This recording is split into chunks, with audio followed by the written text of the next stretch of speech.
Лайк басқаннан неге аяйсыздар? Саусақтарыңыз 10 тонна болса да бисмилля деп көтеріп, лайк басып бермейсіздер ме? Комментарий жазып. Представим, что Путин проиграл и лишился своей должности президента Российской Федерации. Что будет делать Токаев и его режим? Вот как вы думаете? Что будет делать Токаев? Мы знаем, что в Казахстане живет больше 20 миллионов человек.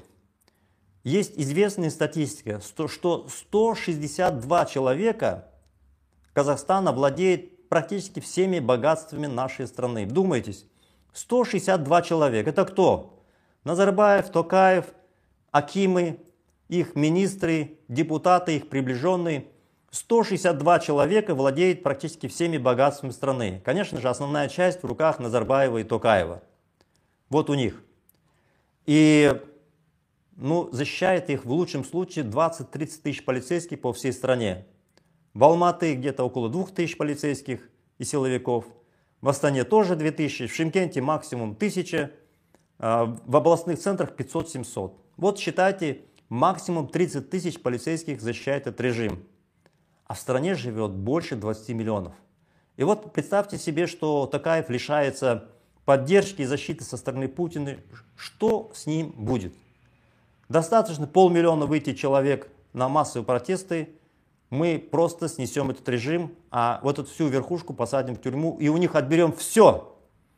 Миллиарды отберем и инвестируем в экономику нашей страны, в заработные платы и так далее, которые сразу в несколько раз выше поднимутся. Токаев это прекрасно понимает. Поэтому, когда Путин проиграет или лишится своей должности, очевидно, что этот режим начнет быстро падать, если мы будем действовать. Вот я хотел бы ответить на этот вопрос. И многие люди задают следующий вопрос, они впали в уныние, не видят массовых протестов. Я хотел бы сказать следующее.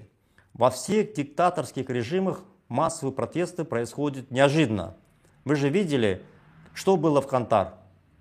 2 января 2022 года Жанаозен люди вышли возмущенные, что тарифы на газ поднялись. Было 50 тенге, почти в 2 раза поднялось. Потом вышли в Ахтау, после нашего призыва начали подключаться другие города, и все взорвалось. Почему так неожиданно происходит? Потому что в диктаторских режимах эта власть, нервное окончание обычно государства в лице газет, телевидения, возможность людей выходить на митинги и разные акции. Вот во всех государствах так устроено, это как нервное окончание. Когда эти нервные окончания выключены, а они выключены, власть запрещает людям протестовать, протест никуда не девается, он лежит просто снизу, накапливается и взрывается в самом неожиданном месте. В Иране режим, когда в 1979 году шах потерял свою власть, накануне еще вечером он проводил прием и был абсолютно уверен, что у него все хорошо. И на следующий день, через несколько часов, что называется, все взорвалось. И никто не мог предугадать, что так произойдет. Это происходит практически во всех диктаторских и авторитарных режимах. Поэтому нужно понимать, что режим не сможет предугадать, когда произойдут вот такого рода протесты массовые. Никто не сможет предугадать. Но в связи с тем, что наши люди, многие не видят массового протеста, они впадают в уныние, говорят, что казахтар ол кулдар, казахтар ол мал халк деп солай айтып жатыр. Это заблуждение. Протест никуда не денется. Недовольство сейчас зреет, оно взорвется безусловно. И в этой связи у меня спрашивают, как же так, если наш народ такой пассивный, откуда у вас столько энергии на эту борьбу? Как вы не сломались и откуда черпаете свои силы? Ответ очень простой, уважаемые друзья. Смотрите, в мире диктаторские режимы падают. Почему падают? Потому что люди лучше всего, во много раз лучше всего живут в демократических государствах.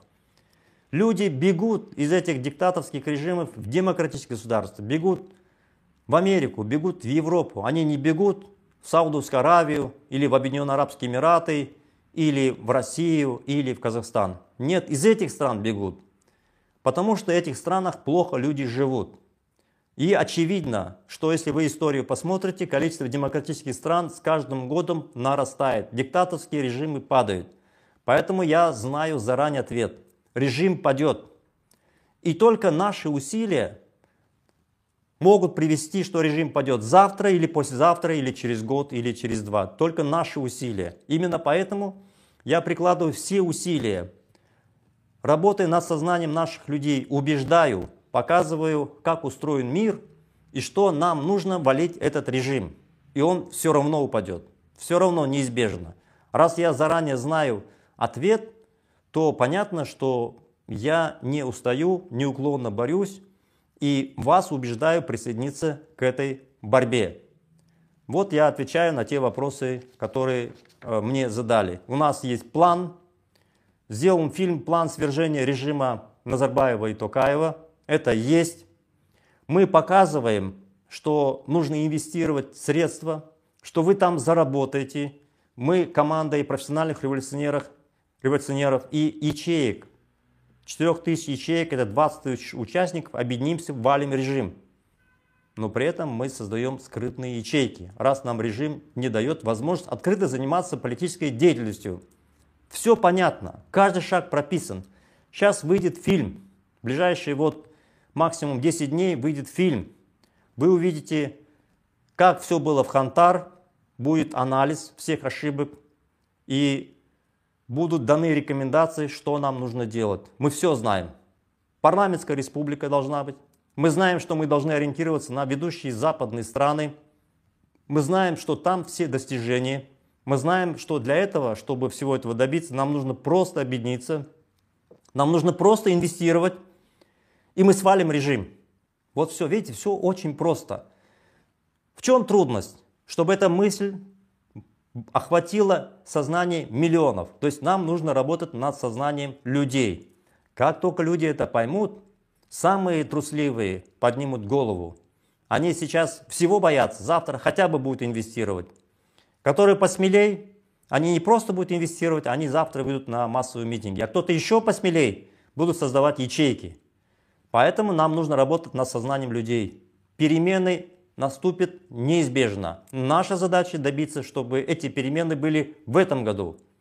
И все условия для того, чтобы перемены произошли в этом году, уже есть. Путин ослаб. Сейчас будет интенсивная война с Украиной. Он туда вольет гигантские ресурсы на истощение. Если он совсем недавно не смог помочь Башару Асаду удержать власть, то в Казахстане тем более произойдет. Поэтому, уважаемые друзья, никакого скептицизма. Инвестируйте, создавайте ячейки, участвуйте в нашей борьбе, не спите. В этом году мы ставим задачу свалить этот режим. Алга Казахстан.